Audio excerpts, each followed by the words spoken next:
All right, jump in a little bit. Okay, so up here you guys will notice some of the biggest companies and organizations that have been breached in the last 18 months. Target, of course. Home Depot got nailed. Most of us have some personal experience with Anthem one way or another. Sony, healthcare.gov. What else do they have in common? Does anybody have any idea what they have in common other than just being breached? Information and people's credit information. People's credit information went right out the door. Their social securities went out the door. What about their security programs? Every single one of these companies up here have a very mature IT security program. All of them have compliance obligations. In most of these cases, Anthem had passed a HIPAA assessment. DHS had come in and actually done the HIPAA assessment. Everything was good to go. Target, one of the famous parting words from their former CEO was, "We had passed PCI." We were fine. I don't know what happened. Home Depot, same way. Sony had their own risk of challenges. Sony was a unique situation. They were attacked by the North Korean government, and that's one of the, when you have those type of attackers on you, it's kind of like Mitnick was saying yesterday. They have a purpose, and they're going to get after you, and they're going to get what they find. So security program was the big piece of it. They had mature security programs. They had processes in place. They had people to watch things, but one piece or another actually failed. That's what we're going to talk about today. We're going to talk about what happens when the inevitability happens, when you have failure in the process, when you get breached. A couple cyber statistics. This is kind of an interesting piece of it. We're actually going to have a couple of giveaways during this discussion. You guys are lucky. I didn't publicize this a whole lot. My cohort, Tom in the back, is going to help me out with this. Some statistics that I pulled from the Polman report, as well as my cohorts over at Mandiant. Let me jump back one. These guys actually adhere to this one statistics. I want to get an idea of what you guys know about what happens with breaches. What do you think was the average time before detection? Closest person wins a $25 Amazon gift card. How long did it take them to figure out they had been owned? 3 months. 3 3 months. 1 month. 3. Getting there. 9 months. 3. Let's do it in days. How many days you think? Yeah. 233. Extra close. Very close. A little higher though. 250. A little bit lower. 240. We'll go 45. 248. 246. Gets the card. There you go. 243 days was the Wow. average time of Are you the detection. answer? What does that mean to you guys? Thank you. So, Where's Pam? if a company, and believe me, Home Depot, you're talking 200 different security folks all working together to try to figure out what's going on a network, didn't detect it before. I believe their actual time was closer to 260. What chance do we have when we have really small staffs? That's the issue. What do we do? How can we get from point A to point B if we have the firewalls in place, if we have the expensive SIM in place, if we have WebSense or we have IronPort, if we have all of this data flowing in, what happens? Do you have time to look at it? Out of everybody in here, you don't have to raise your hand, but do you have the adequate staff to deal with all the stuff that you have to do on a daily basis, just in general, not to mention security? Right? Average time detection, 243 days. Average cost of a U.S. cyber breach, and what that's talking about is cyber criminals there to steal credit cards or personal information, $12.7 million. Of course, for smaller governments and stuff, it tends to be a little bit less, but not a lot less. I love this one. 100% of investigated cyber breaches had up-to-date antivirus software. I'm not a big fan of antivirus in general, but that statistic should kind of just scream out to you. If you guys sit through Kevin's presentation yesterday, and you noticed he had created a bug right in Metasploit and it never detected anything. And he actually used 2 different types of antivirus. It's very easy to get around antivirus. And our bad guys that we're working against, the ones who are state funded, the ones who are funded by the Ukraine, for example, they subscribe to VirusTotal. Anybody ever use VirusTotal in here? Upload a bug to VirusTotal? What it is it's a piece of software. Google owns it now, and you can upload a bug to it, and it'll basically assign a SHA-256 value, which is it assigns a specific value, and it can fingerprint that bug. Well, the problem with it is the same folks who are writing the bugs are also subscribers to the people that you're uploading to. Doesn't mean you shouldn't upload it, but just keep in mind, we're talking about people who are creating this type of malware, who are creating, all of these viruses and designing the breaches using social engineering. They spend a lot of time. I used to work for a defense contractor, General Dynamics, for a while, and I participated in some of the organizations that did some deep diving into who our adversaries were. The whole art of war thing, know your enemy type deal. And one of the things that we found is some of the most organized development groups in the world, including Microsoft, are actually run not by Microsoft, not by some of the big software vendors, but in fact by the malware folks. The Ukraine, I love to pick on the Ukraine. Ukrainian group are the ones who actually create things like Zeus. They're the ones who operate credit card stealers. Anybody have any idea why we have such a talented group of folks creating malware in the former Soviet bloc in the Ukraine region? Why would there be so many smart people devoted to creating malware and making our lives miserable? They need money, they need to eat in the Ukraine. It's money, and I'll give you a hint. It's all about the money, but in that particular region, you also have the highest percentage of people with double doctorates in the world. Why? Why do we have so many smart people in this small concentration and they're now completely devoted to creating malware and things like that? Anybody remember 1991, early 1990s, 91? What happened? The fall of the Soviet bloc? Organized crime? That was the birth of organized crime. You had, in the cyber industry, what had happened was you had a whole lot of people who were devoted to building bombs just as fast as they could. Suddenly displaced, out of work. Got to make money somehow, right? They did in spades. There's a Wired article I'd encourage you to look up. It's a really good thing for security awareness training. If you guys do security awareness training with your users, I highly encourage you to take a look at this. If you don't do security awareness training, good time to start. There's a Wired article about a town called Hackertown. It's got some crazy Romanian name. It's in Romania, but it's where the smart people who manage the really smart people live. It's in Romania. They have a Maserati dealership. They have a Lamborghini dealership, a Ferrari dealership, and every other expensive car dealership because that's where they live and that's who are actually creating these bugs that we fight on a daily basis. All right.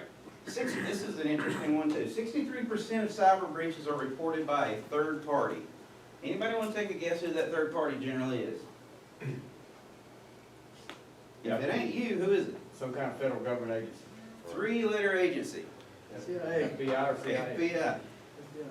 Again, don't raise your hands, but I can promise you, if you've never been on the other side of the table when your particular FBI agent walks in and slides a little yellow sticky note and says, you need to take a look at these IP addresses in your logs, your stomach, your heart, and everything else just sinks to the floor right then, and you're like, holy crap, we're on.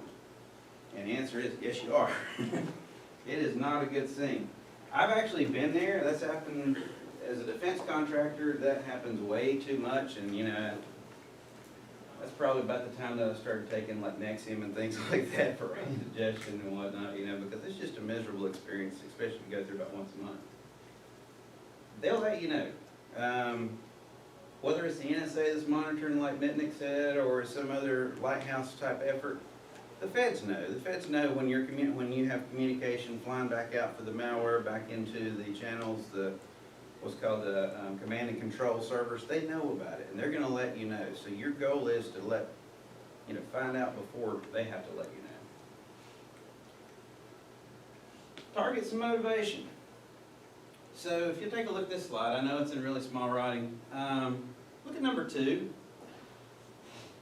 Largest group that are considered targets for the year for up to April 2015, so which would be February of 2014 up to April of 2015 is government. Of course, that's big government, but it's also you guys. Why do they care about y'all? Why do they care about a city government, a county government, a law enforcement agency, a library system? Why do they care? Less security in place, easier to get to? Less security, easier to get to. It goes back to what you do. How many folks have an ability in your finance department to do a lockbox transfer? You guys ever do lockbox transfers? Don't have to answer this, but is there any chance that anybody that has the ability to do a lockbox transfer runs Facebook on their computer? That's music to my ears if I'm trying to plan my retirement right now, because I can do some fun stuff with a fake Facebook app really easily. There was actually, this attack actually happened in upstate New York. There was a lady who was a school district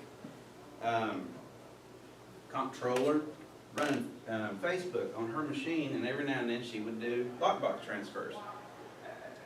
Here's the catch. They used a bug called KubeFace. KubeFace is openly available. It costs about $19 to download from your favorite Ukrainian website on the darknet. You create the bug, you send it over. Everybody loves to play Candy Crush, right? All you gotta do is manipulate the code a little bit and send it over. I've invited you to play Candy Crush, except you're not really playing Candy Crush. You load up this bug.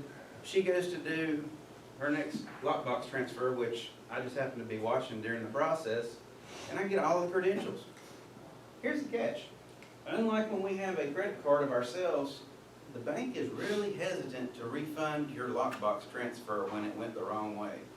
A couple $1 million, they don't really like to refund all that well. That falls back on your own insurance program. Hopefully you have cyber insurance for situations like that. Motivations, why do they care? Money. All about money. Willie Horton, anybody remember Willie Horton from school or from talks like this before? Famous bank robber back in the 30s says, they arrested him, finally said, Willie, why'd you do it? And he says, why do you rob banks? That's where the money is. That's why they do it, they're after money. Again, it's not if, but when. We're partner, IE, Internetwork Engineering, IE is, one of our partners is Mandiant, aka FireEye, and I love to borrow their statistics and some of their marketing. One of the things that we like to say now is you are going to get breached. It's just a matter of time. You will lose data. The best situation you can do is prepare for it.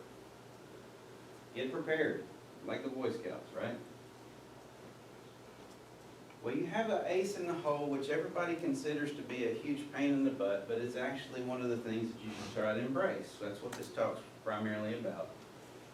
Is what are your compliance concerns and your obligations? You know you're going to have to deal with losing data. You know you're going to have to deal with a breach.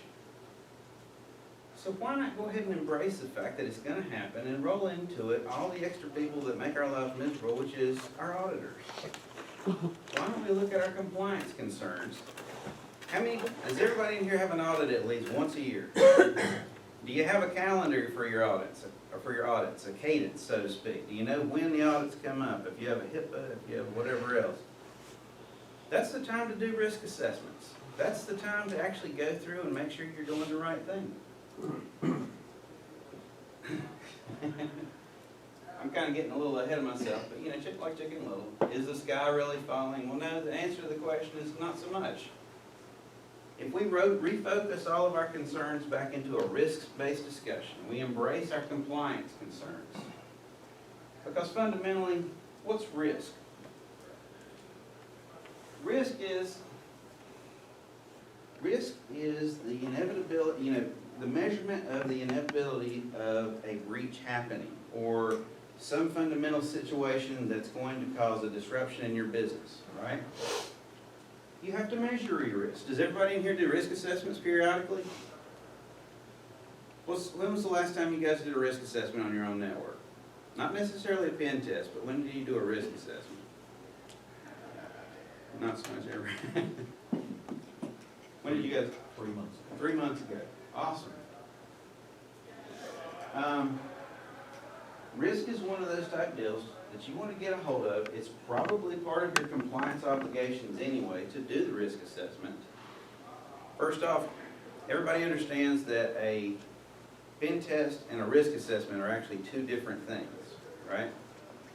It's one of the things I run up against constantly is folks, well, we just got our pen test in. Well, they probably bolted on a little bit of a risk assessment, but it's not the same thing. Pen test is all about trying to get a target or pop credentials. They have a defined point when they stop. They have a goal. Whereas a risk assessment is holistic. They're gonna look at your entire network, they're gonna look at all of your people, your processes, your technology. That's what you wanna do when it comes to a risk assessment. So it's time to examine your risk, flow that into a risk management program. You're already having to build some of that for your compliance obligations in the first place. Start with your assets. Does everybody have a feel for every asset that you have in your environment? That's kind of a loaded question, isn't it? Risk assessment's a place to start. Tools, Nessus, any vulnerability scanner, you turn it loose on your subnets and you'll find out what's there. Get one of your vendors of choice that'll do a POV scan, or it's a POV, which I don't know the acronym for right now, but what it is they'll park either a Cisco firewall or like a Palo Alto firewall, and they'll see what's talking out. That also starts to enumerate your network. You take that data together and you find out what's actually going on.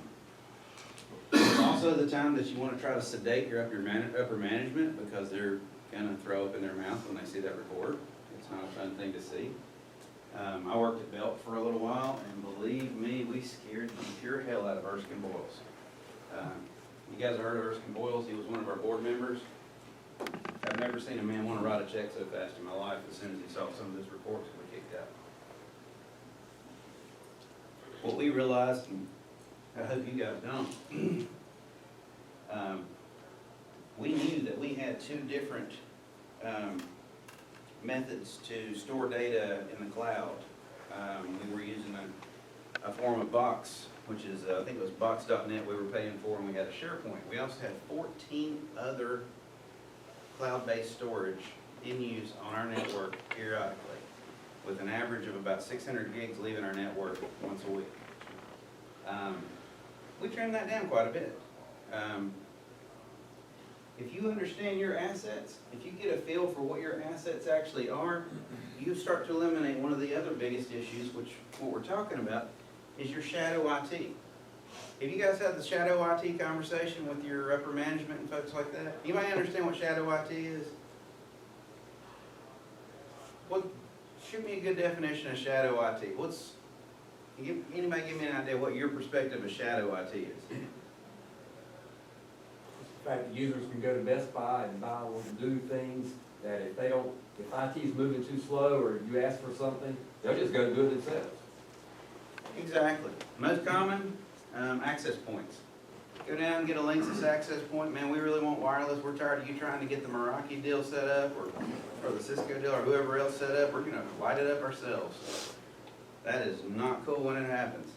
Shadow IT is also when, for a period of time we talk with, say like e-commerce group, or we talk with a GIS group if it's not rolled into your IT group, and they have their own servers sitting there that you don't understand, that you don't know about, and it's probably not being patched like it should be.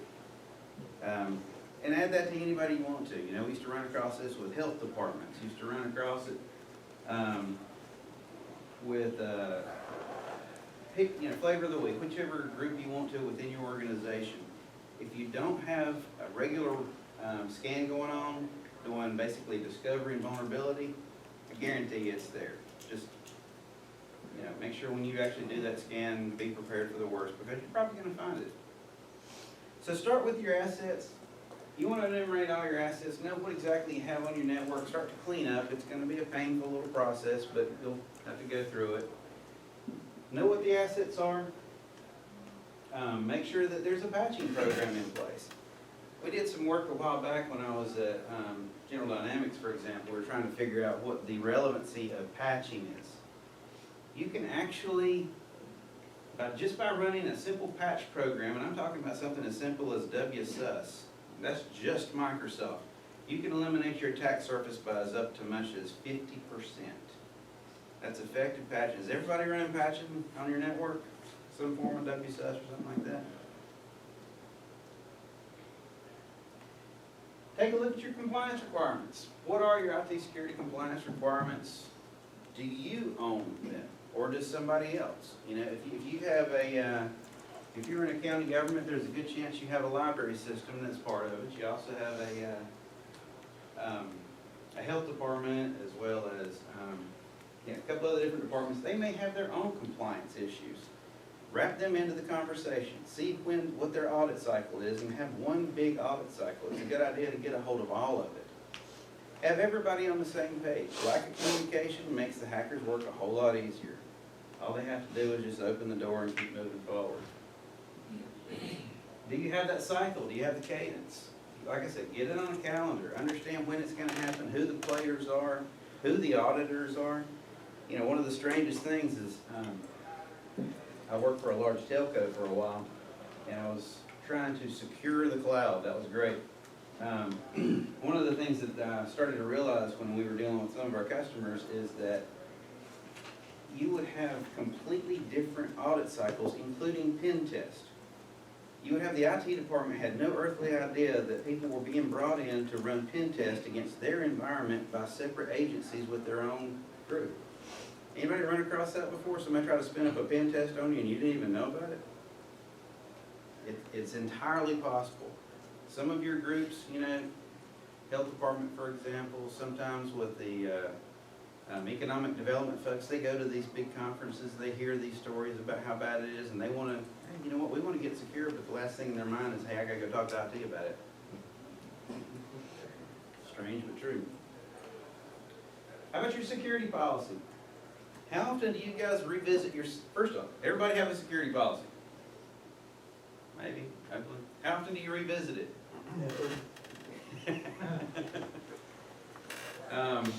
Does everybody's security policy cover social networking? It's a good thing to have in there. I would suggest you start putting that on a cycle to have review as well, at least once a year, possibly more. And on every significant change. If you have a group that needs to do something different, if you have like an ambulance service or something that does file transfers in the field, that should be wrapped in there. Security, all of these pieces have to be up to date, and then build them into your risk management program. Risk management program is analogous to a good security program. Risk assessments. A good risk management program and an effective security program is, the first fundamental step is to build a risk assessment. How do you know what you're protecting if you don't know what you're protecting? How do you spend the money that you should be spending if you don't know what you should be spending it on, right?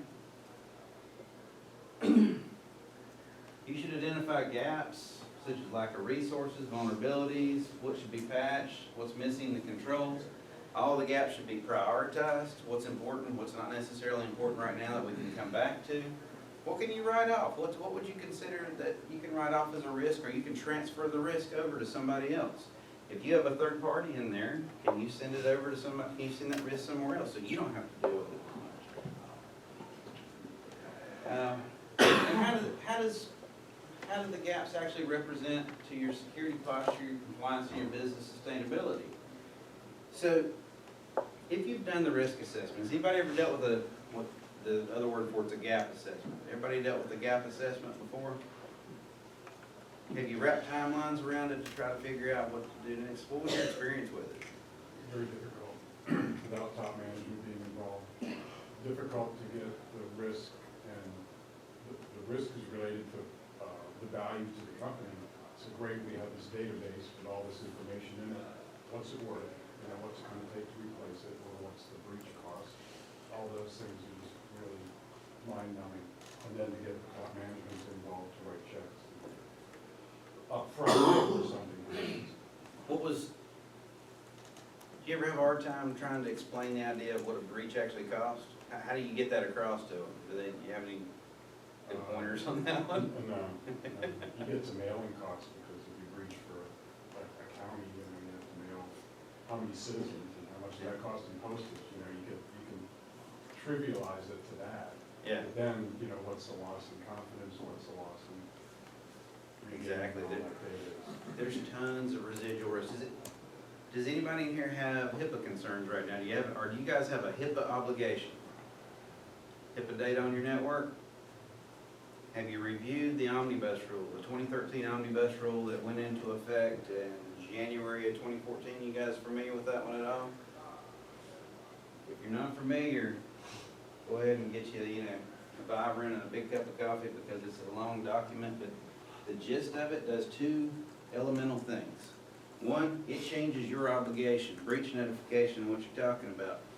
Before, there was a harm standard. If you guys are familiar with HIPAA, you understand what's called the harm standard, which was you had to make the assumption, or you had to prove that something was directly or indirectly harmed. So if you knew that you lost 1,026 users' data, then you were responsible for notifying 1,026 people. And it was kind of on your side of the fence to demonstrate that, and you kind of get around a little bit. The harm standard changed. The new one is the assumption rule. The assumption rule is unless you can prove otherwise, notify everybody. What does that mean? So, we've all got sand. We all have a sand in our network, right? Big thing stores a lot of data, right? What if we sent back 3 drives, you had 3 drives failure on your sand's been working great for a couple of years, but all of a sudden you got 3 drives that went completely haywire. And on those 3 drives, there's a very good possibility that you had health department data, or you had health and human services data, and which includes social security numbers, dates of birth, stuff like that. Now, you've been meaning to get around it, you just can't convince the Board of Commissioners to actually give you the money to do an encrypted shelf. Hey, that's on next year's budget, right? We're not gonna encrypt right now, but we've got VLANs in place and we've got other things, compensating controls. But you know what, we need to send it off. So, you go through the effort, you wrap the 3 disks up, you send them off back to Hitachi or to EMC or whoever else. And I'll be damned if FedEx just didn't lose those 3 drives that you had that may or may not have had a whole bunch of social security numbers on it. Under HIPAA, under the omnibus rule, the standard is really simple. You notify everybody. That is a painful process. Not only is it expensive just in the mailing obligation, but it's also expensive in the fact that now you have to get on the news, and it's no longer a question that you invite them over to, hey, we're having a conference today.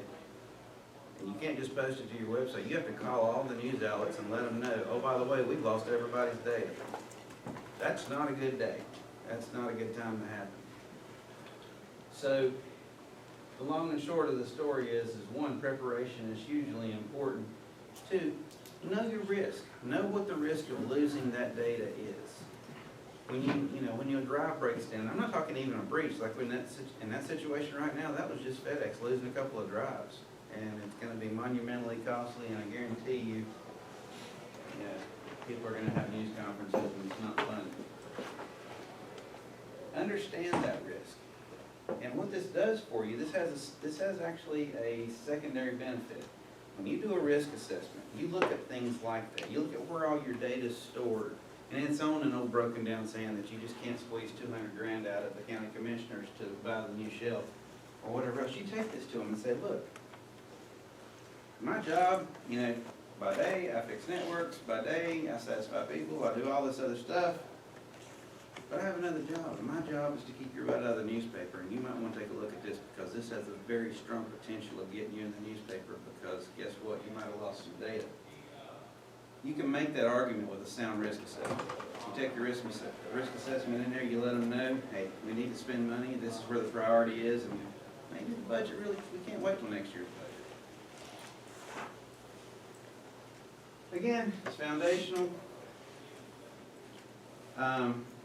Accuracy is huge.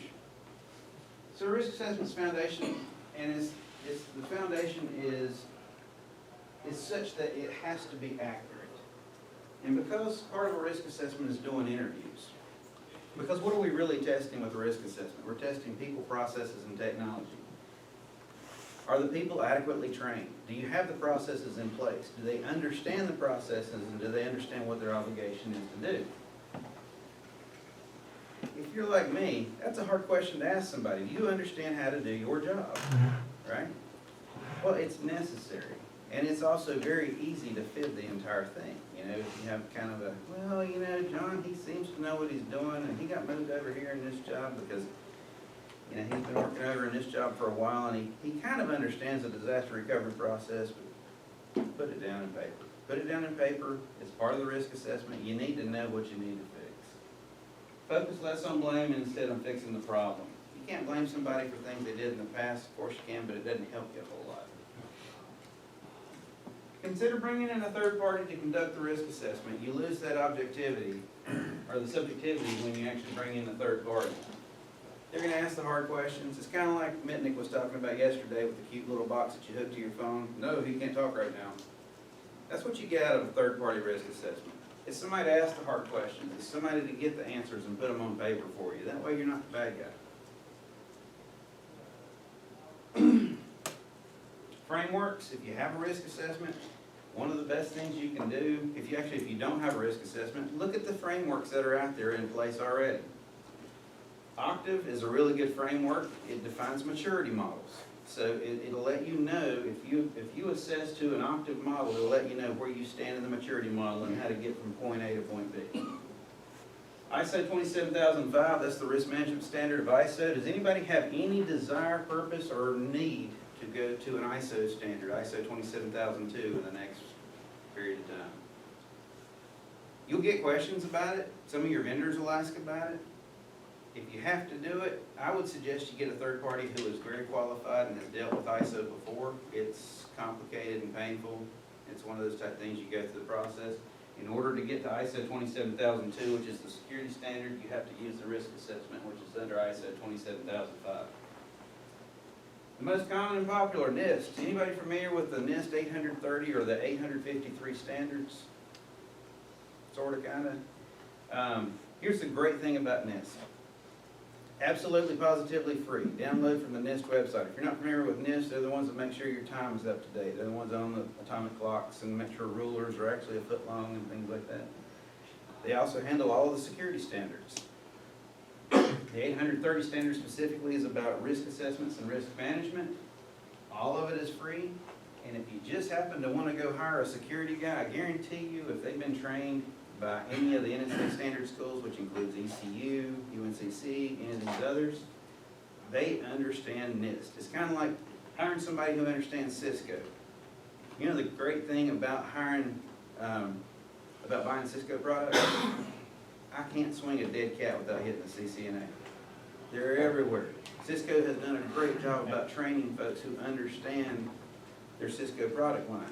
NIST is exactly the same way. I've never met a security guy inside and out who didn't understand basically the pieces and parts of NIST. If they don't, it also aligns to a thing called the 20 critical controls from SANS, which makes it so much easier to explain to people too, because it's written in real terms and not technical garbage like I like to speak constantly. One of the bigger pieces when it comes to doing a risk management is understanding business continuity and disaster recovery. Everybody have a BCDR plan in place? Man, I hope so. Gotta keep the county government running. Bake it into your security policy. It needs to be part of it. It definitely needs to be part of your risk management scheme as well. Practice, practice, practice. How many of you that have a BCDR plan actually do tabletop exercises or a full-blown practice at least once a year? Anybody? This is fun. This is one of the things that's really a great opportunity. If you're not used to doing a tabletop exercise or you don't understand how to actually do the practice piece of it, shameless plug, IA will be glad to help you with that entire process, but then we have a, hundreds of other brethren out there. If you contact a good security company, IA is one of the best in the world. We will help you with that practice and that tabletop exercise, and one of the great things about it is you start to illuminate where your weakness points are. Your people will have a good time doing it because all of a sudden they realize, wow, it's not just us that are kind of crazy, we have all kinds of pieces and parts. You want to practice your BCDR plan. You want to make it effective and repeatable. Former military folks in here, anybody former military? Okay. All right, we'll use Red October as an example. Anybody ever seen the movie Red October? All right, so you'll notice in the beginning of the movie, before he decides to steal the submarine, he's talking about doing practice drills, right? He's, what do we do if we're under attack? We break the codes, we arm the missiles and all this kind of stuff. This is absolutely true when it comes to IT security and compliance. You have to have an effective, repeatable process. The way you do that is you run practice drills. You have to have everybody understanding what their role is so it becomes muscle memory. What to do when things break down. Also do periodic reviews and updates. You have to look at your BCDR policy as part of your security policy, as part of your effective risk management program to understand, hey, is it up to date? Oh, by the way, we just bought a new SAN last quarter to handle all of our orthos pictures, right? 40 terabytes of data. Is that thing on there? What if we lose it? Bake it in. Anything new, anything that changes, make sure it's part of the BCDR plan. Second huge piece of it is incident response. Does anybody have a good IR plan? Incident response plan. What do you, tell us some of the better points. What are you proud of? We just put one together in the last 6 months. Finished up about 6 weeks ago. I'm trying to remember all the details now, but we had a team that got together and we put one together. Still got to do some follow-up with it, but we've gotten started putting one together. That's awesome. That's awesome. It's one of those type pieces, if you've never gone through the process, is again, it's an preliminary type thing. You figure out where your weaknesses and where your pieces and parts are. The good governor of South Carolina, Nikki Haley, wishes that she had an effective IR plan right before she got on the news about a year ago. Did anybody happen to see Nikki when she gets on the news talking about how they just happened to manage to lose about 6 million credit cards? 6 million Social Security numbers? My good friend, Kevin Mandia, who was actually, his team was managing that, tried to coax her off of the camera. Tried hard, and unfortunately it just kind of got worse as it went. It's kind of like that old story about if you're from Georgia, you understand that when you're in a hole, stop digging. It just gets worse and worse and worse. That's one of the biggest pieces of IR, is understand who does the talking. And understand, when your people go out the door, if you've had a breach or you've lost something significant, make sure they understand who to point to. Hey, our PR person is this lady over here, Sue, she handles all the discussions, I really can't speak to it, I'm sorry, and they walk on and leave. Even if they happen to be the county manager, if they're not the ones that's charged to have the discussion at the right time, make sure they don't have that discussion. They'll have plenty of time to talk in front of the cameras, it'll get there. Establish who's in charge, establish a notification process like you guys were talking about. What are your legal obligations? It's totally different. HIPAA has a different legal obligation than PCI does, which has a different legal obligation than FERPA does. All of them have different obligations and different standards. How do you measure it? What's your effectiveness of security control? Are you adequately trained? Is your staff trained? Do you have repeatable processes? How about logging and alerting? Are you satisfied that you actually understand your logging? One of the biggest pieces of that is retention. When you have an incident fly, do you have data? Do you have the logs from 3 weeks ago? Does anybody feel confident on your logging solution that you have the data that you need if there's an incident? I don't think I felt queasy about it before, but I don't think I've ever felt really solid that I could go back and find, John Doe's login on all of the systems that might have been used as a pivot point. Retention's this speaks to retention. Do you have enough storage to actually store those logs? It's a monstrous storage endeavor. Refine, process, and test routinely. Wash, rinse, repeat. Incident response is an interesting process. You want to get these things in place before you even start moving forward. One of the things I don't have up there, this is kind of one of the most important parts of incident response, is who has the ability to declare an incident. Who is your incident handler at any given time? Somebody, and again, it doesn't have to be an IT person. It can be somebody, first off, don't just limit it to IT. You need to have legal in there. You need to have county or management staff in there. You need to have representatives. Keep open communication and give somebody the ability to declare an incident, and an incident has actually happened, and when to spin up an IR team. Which segues right into communication. When it comes to risk management, also with IR, also with disaster recovery, keep the stakeholders in the loop. Nothing frustrates and infuriates your C-level suite, your managers, your high-level managers, like not understanding what's going on. It doesn't have to be an in-depth, detailed discussion because you're going to lose them anyway, but they need to understand what's going on and what the plan is going to happen next. Make sure you socialize all of your processes and it's understood. The way to do that is to bake it into your security awareness program. Make sure everybody understands when it comes to risk, what you're doing. Transparency is the key. Make sure they understand that, when we go through a risk management process, we look at software before we buy it. We understand what the disaster recovery ramifications are. All of these things are key to this. Communication is huge. Some of the takeaways. So security and compliance can be overwhelming. It's like eating a well. Take small bites, start small and build from there. If you're baking that IR plan, just keep working at it. It's just one of those things that doesn't happen overnight, just keep moving at it. Integrate compliance into your IT security program by focusing on risk. Risk is the key factor. If you focus on risk, you'll absolutely know where to spend money, where not to spend money, and you can build a case for it just by doing a risk assessment and having an ongoing security risk program.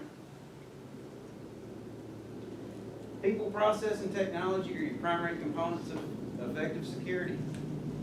Just like every time you've heard a security discussion or a security demo or something like that, it all revolves around people.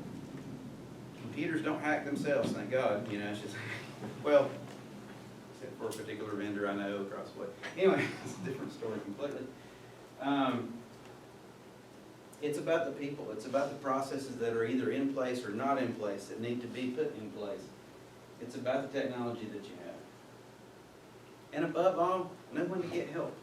You got a whole slew of vendors, me included, in there that will be glad to help you with any piece and part of this that you need to tackle. Risk assessment's my middle name. I've been doing it since before I had hair. Since when I had hair. Been way too many of them over the years. I've seen crazy stuff. Let us help you out. Questions? Anybody got any questions? Any craziness? Well, what did you think of Kevin's presentation yesterday? Kevin Mitnick. Scary.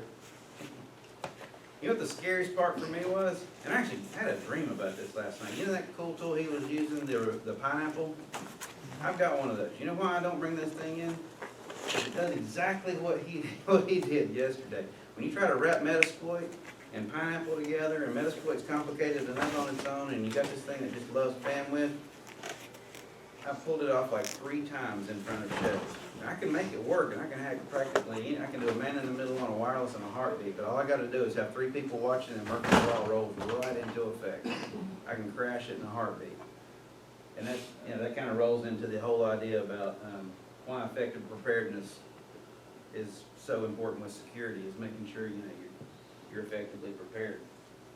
What else do you think about it? I've been looking for one of those business cards for years. I've heard stories about it. Anybody get one of his business cards? That thing's awesome, man. If you didn't see it, Kevin Mitnick has a metal business card that has breakaway lockpicks built into it. Very, very slick. I'm going to try to convince IA that I need one of those. Start handing them out. Any questions? Awesome. Let's see, we have one more. All right, we're going to roll back to another question. So we have one more giveaway.